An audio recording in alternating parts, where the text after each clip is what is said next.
1. 꿀강아지. 어느 곳에 박선달이라는 욕심 많은 부자가 살고 있었다. 박선달은 동네를 돌아다니면서 좋은 물건이나 이상스러운 물건이 있는 것을 보면 수단과 방법을 가리지 않고 그 물건을 빼앗거나 그렇지 않으면 돈을 주고 사다가 자기 집에 두고야 마는 이상한 버릇이 있었다. 그래서 동네 사람들은 박선달을 몹시 미워했는데 그 중에서도 최생원이라는 사람이 박선달을 제일 미워하여 단단히 돌려주려고 벼르고 있었다. 어느 날 아침 최생원은 마누라에게 여보, 꿀을 넣어 찹쌀로 경단 100개만 만드시오. 하고 부탁하였다. 부인은 영감이 시키는 대로 꿀경단을 만들어 놓자 최생원은 경단을 모두 실에 꿰어 뒤뜰에 있는 감나무 가지에다 주렁주렁 매달아 놓았다. 최생원은 박선달을 집에 청해 사랑해서 바둑을 두다가 떡나무에 가서 꿀 경단을 좀 따오라고 이르자 그의 아내는 과연 큰 쟁반에다 경단을 따서 담아 내왔다. 박선달은 꿀경단을 맛보더니 그거 참 달구나니 무슨 나무에서 꿀떡이 열린단 말이오. 정말 나무에 떡이 열리오. 하고 박선달은 최생원 앞으로 바싹 다가앉는다. 아뮤 정말이죠. 떡나무에 떡이 열린 걸 좀 보시오. 하고 말하고는 박선달을 데리고 뒷곁 감나무 앞으로 가서 떡 한 개를 뚝 따서는 자, 잡수어 보신 것과 꼭 같죠. 박선달은 먼저 먹어보던 꿀경단과 꼭 같았다. 아니, 이 꿀떡 나무를 내게 파시오. 돈은 얼마든지 내리다. 하고 박선달은 졸랐지만 최생원은 끝내 거절하고 말았다. 며칠 후 최생원은 또 한 가지 꾀를 내어 강아지한테 밥을 먹이지 않고 사흘 동안 꿀만 먹이니 강아지는 꿀똥을 누웠다. 최생원은 또 욕심쟁이 박선달을 청에다가 여보 마누라, 이 박선달님께 꿀강아지를 내오시오. 하고 말하자 마누라는 강아지하고 접시하고 수저를 가져왔다. 최생원은 강아지의 꽁무니를 접시에 갖다 대고서 배를 꼭 누르자 노란 꿀똥이 쏙 나오는 게 아닌가. 자, 잡수십시오. 아주 진짜 꿀입니다.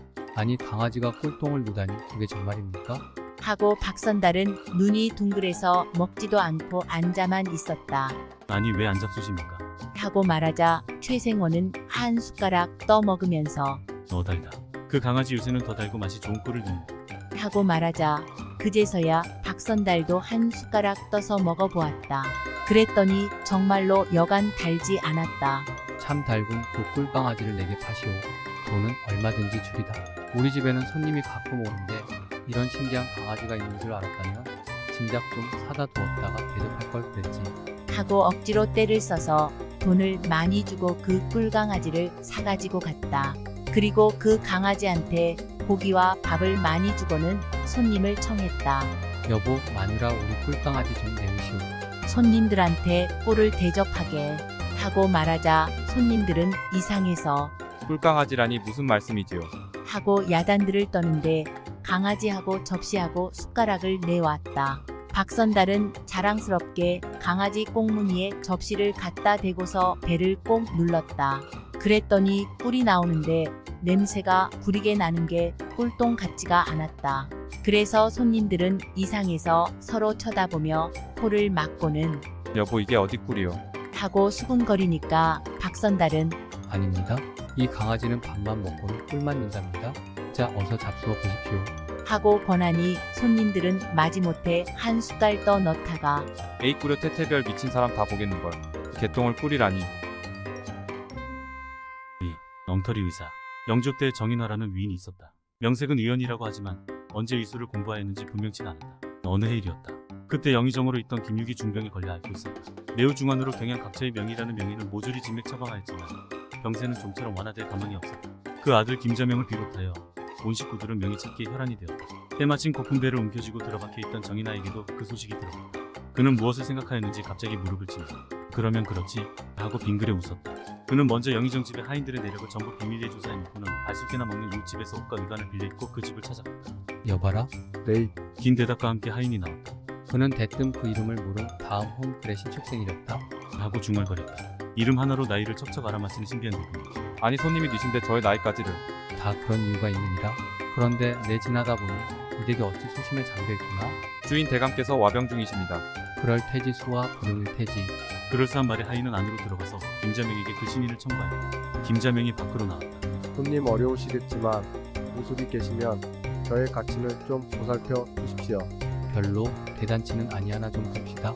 그는 상고 김육의 맥을 짚었다. 그거 대단한 병은 아니오이다.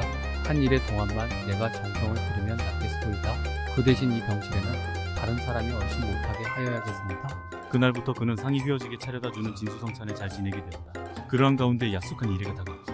그는 무슨 처방이라도 써야 할 판이었으나 그런 것을 알 턱이 없었다. 그는 하룻밤만 더 묵고 그 길로 도망칠 생각만 하고 있었다. 일회가 되는 날 저녁 또 상다리가 부러져 차려내온 밥상을 받은 그는 도망칠 궁리에 골몰하여 무심중 밥알 연나무 알을 손끝으로 만지작거려 비비기 시작하였다. 손때가 묻은 밥알은 한약 모양으로 새까맣게 되었다. 그는 문득 그것을 환자에게 주자는 생각이 들었다. 결국은 옳은 약을 쓸 수 없는 판이니 무엇이면 어떠리 싶었기 때문이다. 그리하여 그것을 김육에게 주면서 이 한약 한 개를 잡수시오. 이것이면 곧 병이 나을 것입니다. 라고 처방하였다. 김육은 그것을 물에 섞여 마셨다. 그런 다음 정인아는 곧 내 잠깐 다녀올 테니 그대로 누워 계시오. 라고 도망쳐버리고 말았다. 그런데 이상하게도 하루가 지난 다음 상공 김육의 병은 씻은 듯 나버렸던 것이다. 김자명은 그 부친과 함께 그 노인을 수소문하여 기어코 찾아냈다. 어쩌면 그렇게 묘한 신약을 발명하셨습니까? 그것 뭐 대단치도 않은 것이외다. 그는 그 집의 지우를 받으며 배고픈변을 면하였다. 부귀를 겸하였기 때문이다. 3. 목침. 삼촌과 조카가 길을 가다가 날이 저물어 어느 주막에 쉬어가게 되었다. 그 주막 여인의 미색에 아저씨가 반하여 후잡을 걸자 여자도 싫어하는 눈치를 보이지 않았다. 그날 밤이다. 주막의 간살벽을 격하여 중방 아래가 막히지 않아 어린애가 드나들만 하게 터져 우 칸에는 주인 네애가 자고 아래 칸엔 나그네인 아저씨와 조카가 자게 됐다. 아저씨는 다른 뜻이 있어 중방에 누워 아래 가까운 곳에 통하고 여인 또한 그 지아비에 잠든 틈을 타서 뒹굴어 벽을 벽한 곳에 누우니 아래 가까운 곳에 통하였다. 조카는 잠든 채하며 견눈으로 아저씨의 하는 짓을 보니 아저씨의 다리가 여인의 다리와 함께 서로서로 중방 아래에 들락날락하여 즐기는지라. 조카가 아저씨의 그 짓을 가만히 생각해보니 내일 갈 길이 막연하고 답답했다. 그러자 마침 아저씨가 뒤를 보기 위해 밖으로 나갔다. 조카는 옳다 됐다 이놈의 계집 틈을 내줘야지. 그는 틈을 타 가만히 아저씨의 누웠던 자리에 가서 눕고 아저씨가 하던 대로 다리를 중방 아래에 들어민 중 여인의 다리가 또한 들어오는지라. 조카가 목침으로 여인의 발 복사뼈를 힘껏 내리쳤다. 계집은 뜻밖의 그런 변을 당하고 아픔을 이기지 못했지만 서방이 깰까봐 겁이나 억지로 참는다. 조카가 볼 일을 다 보고 북방으로 돌아오자 아저씨는 오줌을 누고 들어와서 아직도 성이 차지 않았는지 계속하여 다리를 중방 아래에 들어민즉 여인이 아픔을 참고 독을 품었던 터에 산의 다리가 들어와 닿음이 방망이로 산의 복사뼈를 쳤다. 아저씨는 또한 불의의 본면에 아픔이 굉장했지만 감히 소리를 낼 수 없었다. 이튿날 아침 주막 여인과 아저씨는 각기 성난 눈으로 노려보며 이윽고 아저씨는 조카를 재촉하여 곧바로 그 집을 떠나가더라. 4. 탈바가지. 서생원이 사는 마을에 삼포수가 살았는데 그의 아내가 반반하게 생겼으므로 생원이 항상 기회를 엿보았으나 남편이 늘 집에 있어 뜻을 이룰 수가 없었다. 그래 하루는 포수네 집으로 찾아가서 자네 어찌 사냥을 나가지 않는가? 노비가 없어서 가지 못합니다. 노비가 얼마나 있으면 사냥을 나가겠는가? 적어도 100냥은 있어야겠습니다. 어찌 그리 많은고? 노비뿐이 아니고 사내 고사도 지내야 하겠기에 그렇습니다. 그럼 내 가게 주선해 줄 테니 자네가 많이 잡아와서 나와 더불어 절반씩 나누어 가짐세. 하고 100냥을 주니 포수는 생원이 자기 아내에게 마음을 두고 그러는 줄 알고 100냥을 받은 후에 그 아내와 짜고서 생원에게 하직 인사를 하였다. 소인이 떠나면 집안에 저 혼자 있게 될 터이니 죄송하지만 생원님께서 잘 좀 보살펴 주시기 바랍니다. 아 그야 이를 말인가. 자네가 비록 부탁치 않아도 내가 어찌 가만히 있겠는가. 조금도 그런 염려는 말게나. 그날 저녁 포수가 떠나자 생원은 장죽을 빗겨 물고 포수네 집으로 갔다. 임자 남편이 없어서 홀로 쓸쓸하지 않은가.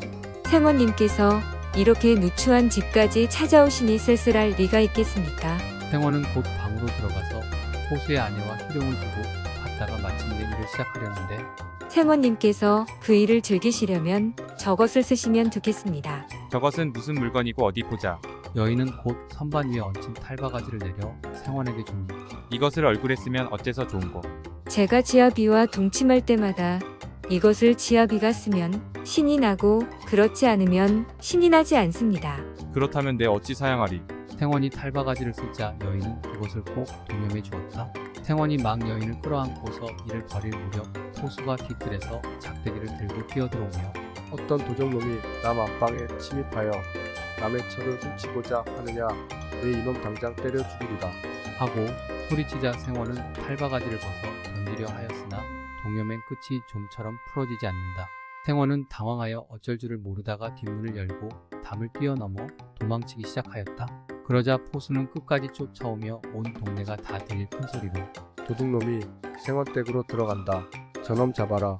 하자 동네 사람들이 모두 놀라 뛰어나와 본즉 과연 해괴한 자가 생원집으로 뛰어들어가는지라 쫓아가서 몽둥이로 때리려 하자 생원이 날새나야. 하고 소리를 질렀다. 그러자 누구 하나 그 자가 누군지 알아보지 못했으므로 생원은 탈바가지를 벗어버렸다. 보니 진짜 생원임에 틀림없으므로 생원 내 머슴들이 뛰쳐나와 이게 무슨 짓이냐? 하고 동네 사람들을 꾸짖으며 생원을 떠매고 들어갔다. 그 후 생원은 문밖 출입을 하지 못했다고 한다. 한잔할까? 어느 신혼부부가 어찌나 금술이 좋던지 신랑이 밖에 나갔다 돌아오면 물불을 가리지 않고 아내를 골방으로 데리고 들어가 한판 해치우니 아내가 사람 있을 때를 민망하게 생각하여 사람이 있거든 한잔할까 하고 신청해 주십시오. 그러면 내 슬그머니 골방으로 들어가리다. 그러면 사람들은 모두 술을 마시는 줄로 알게 아닙니까? 부인 참 좋은 생각이요. 그날부터 한 잔 마시는 것으로 약속이 되었다. 그러던 어느 날 장인이 마침 집에 찾아왔는데 신랑이 밖에 나갔다 돌아왔다. 장인 앞에서 아내를 보고 한잔하는 것이 어떻겠소? 하거늘 아내가 곧 신랑을 따라 골방으로 들어갔다. 얼마 후 부부가 다시 돌아왔는데 보니 얼굴이 모두 벌겋게 상기되어 있으므로 장인은 집에 돌아가서 아내에게 괘씸한 것들. 딸이란 것이 남만도 못하지. 이제부터는 아주 발길을 하지 마오. 하고 화를 냈자 아내는 이상히 여겨 대체 무슨 까닭이세요? 내가 술 좋아하는 줄은 그년도 다 알면서 골방에 술을 담아놓고는 저희 내외만 몰래 들어가서 허 먹고 나오니 그런 법도 있단 말이오. 이제부터 임자도 그년의 집에 간 줄만 알면 그냥 안 두겠소. 아내는 이 말을 듣고 영감이 없는 틈을 타서 살그머니 딸네 집에 가서는 너희 아버님이 노발대발하시더라. 왜요? 일전에 너의 아버님이 오셨을 때 너희끼리만 골방에 들어가서 술을 마시고 나왔다니 그게 참말이냐? 아버님이 오해하신 거예요. 본래 그 일이 여차여차해서 그리 된 것이지 실제로는 술이라곤 없었어요. 술이 있으면 어찌 아버님께 올리지 않을 리가 있겠습니까? 어머님께서 돌아가셔서 잘 말씀드려 아버님의 노여움을 풀어드리세요. 하고 말하자 어머니는 집에 돌아가 영감에게 오늘 딸네 집에 갔었더니 뭐야, 알렸네. 집에 갔었다고. 그렇게 화를 내시지 말고 제 말 좀 들어보셔요. 이 일이 여차저차해서 그리 된 것이지 실상은 술이 없었답니다. 그제야 영감은 노염을 풀고 그 일이 그런 줄은 내 미처 몰랐군. 그 방법이 심히 묘하니 나도 한 잔 마셔야겠네. 좋소이다.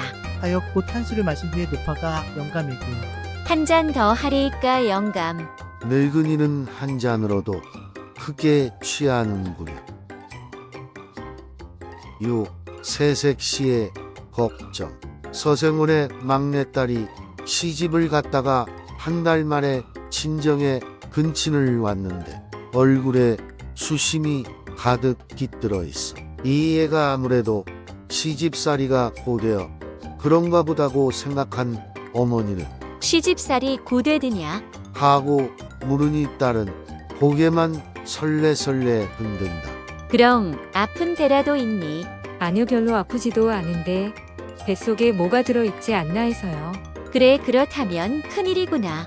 어머니는 벌써 패기가 있다니 이건 보통 병이 인이로구나 생각하고 이웃마을에 의원을 청해다가 진맥을 하게 했다. 그러나 아무리 진맥을 해 보아도 이상이 없었다. 아무런 병도 없는데요. 하고 말하자 여자는 부끄러운 듯이 얼굴을 붉히며 그럴 리가 없어요. 저의 이서방이 밤에 자러 들어올 때면 꼭 무만한 덩이를 갖고 들어오는데 나갈 땐 고추만한 것을 갖고 나가요. 줄어든 몫은 어디로 어떻게들 버리는지 여간 걱정이에요. 7. 쫓겨난 사또.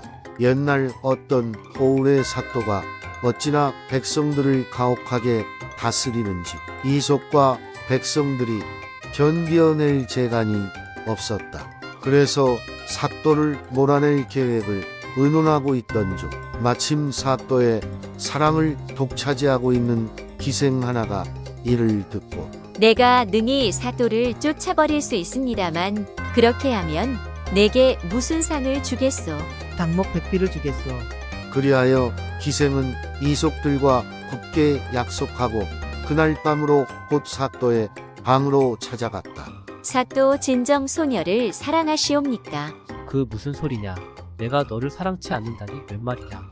그러시다면 오늘 밤 소녀의 처소로 사또를 모실까 하는데 비록 누추한 방이지만 한번 찾아주십시오. 그게 무엇이 그리 어려운 일이냐? 하고 사또는 그 밤으로 기생을 껴안고 기생의 방으로 데리고 갔다. 기생은 미리 몸종을 시켜 방장을 치게 하여 빛이 조금도 방에 새어들지 않게 한 다음 어둠 속에서 촛불을 밝히고 갖가지의 교태와 아양으로 사또의 홍과 넋을 떼어버렸다. 미친 듯한 격정이 끝나자 사또는 깊은 잠에 빠져버렸다.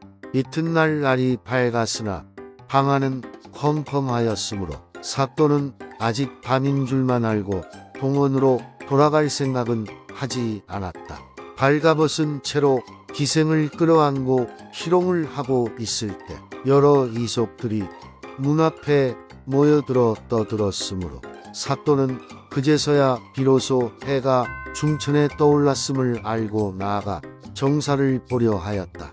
그러나 이대로 동원으로 돌아가다가 이속들에게 들키면 큰 창피인지라 어찌할 줄을 모르고 있는데 기생이 소첩에게 너울이 있으니 이것을 쓰시고 첩에 저고리와 치마를 입으신 다음 동원으로 드시면 아무도 모를 것입니다. 하고 말하자 사또는 그렇게 하기로 하였다.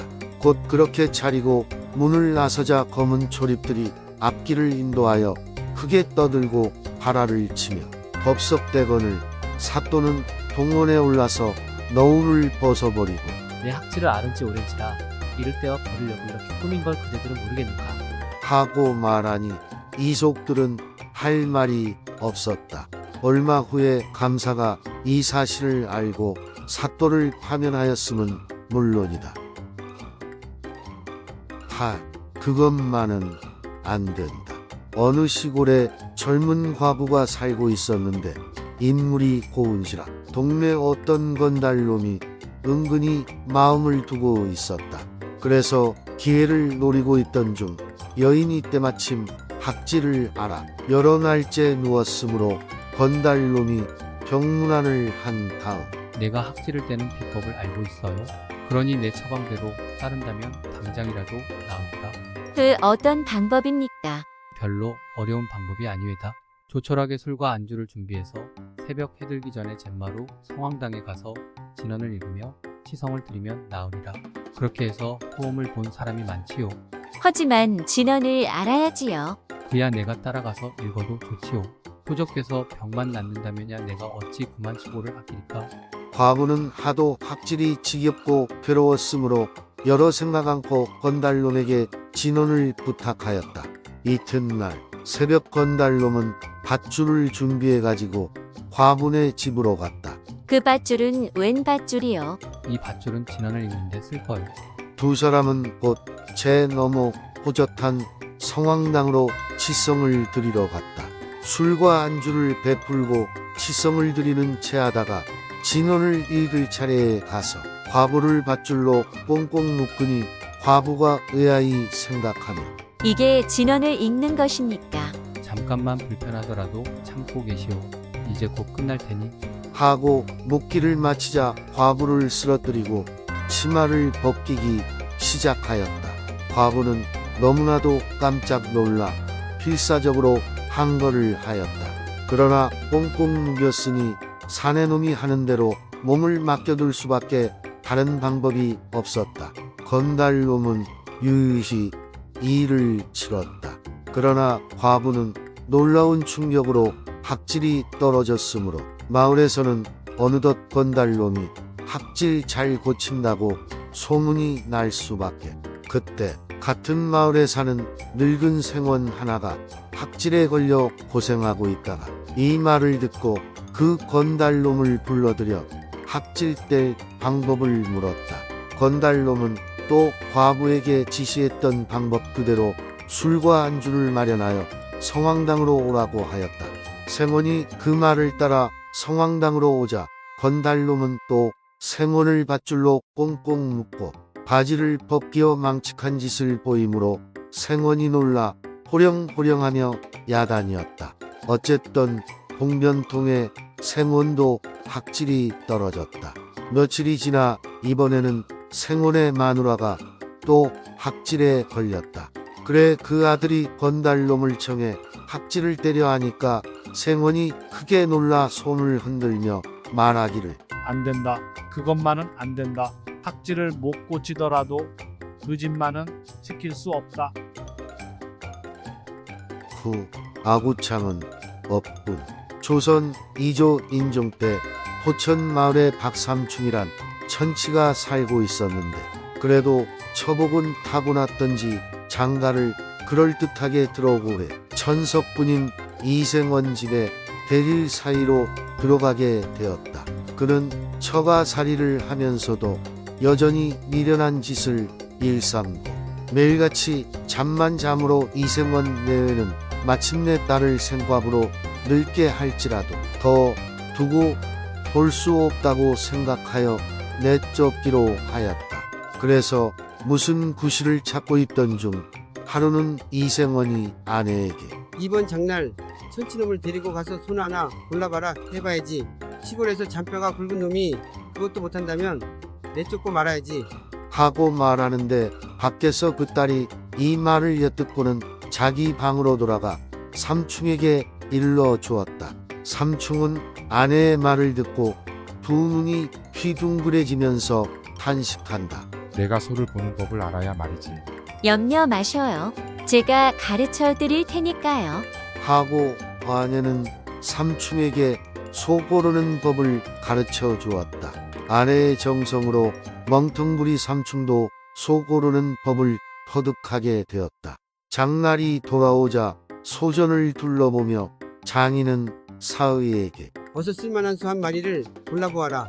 삼충은 아내가 일러준 대로 먼저 여러 마리의 소를 두루 보다가 어떤 암소 한 마리를 고르더니 턱을 잡아 번쩍 쳐들고 소아가리를 벌려 한참 목구멍 속을 들여다본 다음 오 아구창은 없군. 하더니 이번에는 소 목덜미를 주물러 보며 덜미가 두둑하니 멍의 자리도 좋군. 하고 다시 손바닥으로 소등을 쓰다듬어 보다가 허리가 잘룩하고 기니 길마자리도 좋고. 하고 끝으로 소 궁둥이를 탁 치며 궁둥이가 널쩍하니 새끼도 잘 낳겠군. 장인어른 이놈을 삽시다. 함으로 이생호는 새삼스럽게 한복하여 그날부터 사이를 다시 보게 되었다. 아내의 덕택으로 삼충은 다시 처갓집에서 세월을 보내게 되었다.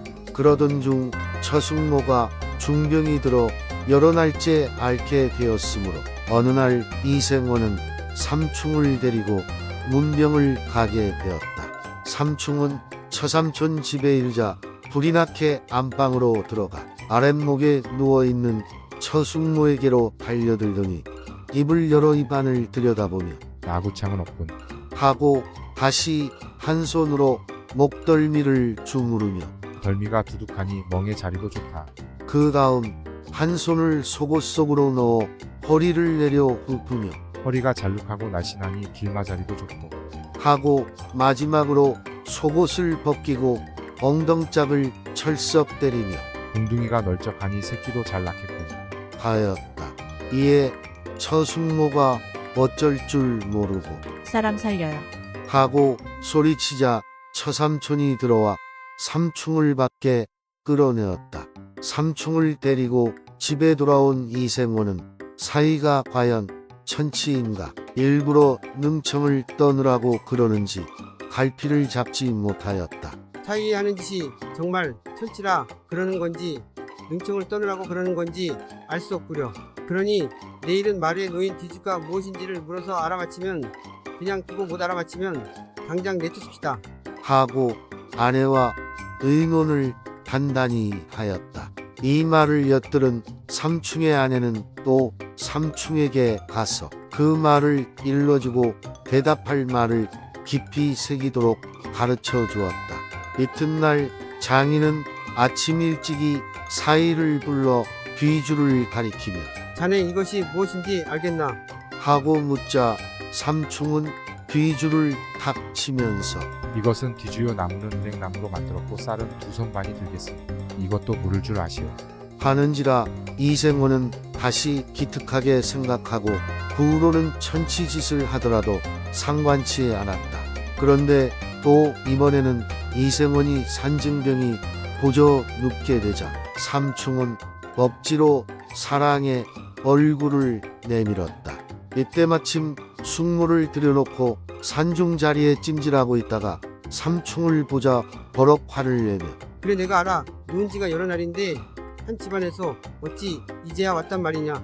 그러자 삼충은 다짜고짜 장인의 산중 앉는 곳을 주먹으로 치면서 이것은 뒤주요 만들기는 은행나무로 만들었고 쌀을 넣자면 2손 반은 넣겠으니 이것도 모를 줄 아시오.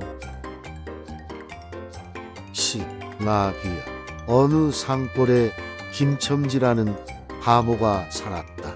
하루는 그의 아내가 무명 내피를 내주면서 하는 말이 영감이 무명을 가지고 서울 가셔서 팔아 집안에 소용이 될 것을 사가지고 오시오. 서울 구경도 할 겸 어서 다녀오세요. 김첨지는 곧 무명을 가지고 서울로 올라가서 어느 포목점에다 무명을 팔아가지고 서울 구경을 다 한 후에 집으로 돌아오는데 남대문 앞을 지나올 때 길 옆에 수박 장수가 있었다. 김첨지는 수박을 이제까지 본 적도 이름도 몰랐으므로 한참 오다가 여보 그것이 낙이아리오. 하고 묻자 수박 장사는 웃으면서 예 그렇습니다. 하고 대답하였다. 김첨지는 수박이 정말 낙이알인 줄 알고 집안에 소용될 물건이라 기뻐하면서 여보 이 낙이알을 어떻게 하면 낙이가 나오게 되나요? 예 이 낙이알을 사다가 더운 방에 사흘만 두면 훌륭한 낙이가 나옵니다. 그는 수박 장수의 말에 더욱 기뻐하면서 제일 크고 좋은 놈 하나를 사가지고 집에 돌아왔다. 밥을 보자 아내는 여보 이게 뭐요? 이건 낙이알이야. 따뜻한 방 아래목에다 사흘만 묵어 주면 낙이를 깐다는구나. 하고 방에 불을 쳤댄 후에 송이불 속에 소중하게 뿌려 두었다. 그러나 사흘이 지난 다음에 이불을 벗겨 보았더니 나귀는커녕 온 방안이 지독하게 썩는 냄새가 코를 찔렀다. 김첨지는 화가 나서 그놈에게 속았구나. 낙이가 어디 있담. 하고 수박을 들어 창 밖으로 내던졌다. 때마침 소나무 그늘에서 자고 있던 어린 낙이 한 마리가 깜짝 놀라 밖구랑으로 도망쳐서 제 집으로 달아나는 것을 보자 김첨지는 그러면 그렇지 과연 낙이가 생겼구나. 하고 기뻐하면서 뒤를 쫓아가서 집 외양간에서 헐떡거리고 있는 나귀를 잡아 끄는 걸 보고 나귀 주인이 남의 집에 함부로 들어와 남의 나귀를 끌고 가는 거예요. 하고 우짖자 내가 남의 집에 함부로 들어온 건 잘못됐소. 그러나 이 낙이는 내 것이오. 하고 말하자 그 집 주인은 그만 어이가 없어서 어째서 당신 나귀요? 유전에 서울 갔다가 낙이 알을 사다가 만든 것이 이리로 뛰어 들어왔소. 그 말을 들은 집 주인은 소리를 지르며 이 미친 놈아, 이 세상에 나귀 알이 어디 있단 말이냐? 하고 호통을 치면서 김첨지를 몽둥이로 때려 쫓았다. 끝까지 시청해 주셔서 감사합니다. 구독과 좋아요 눌러주시면 큰 힘이 됩니다.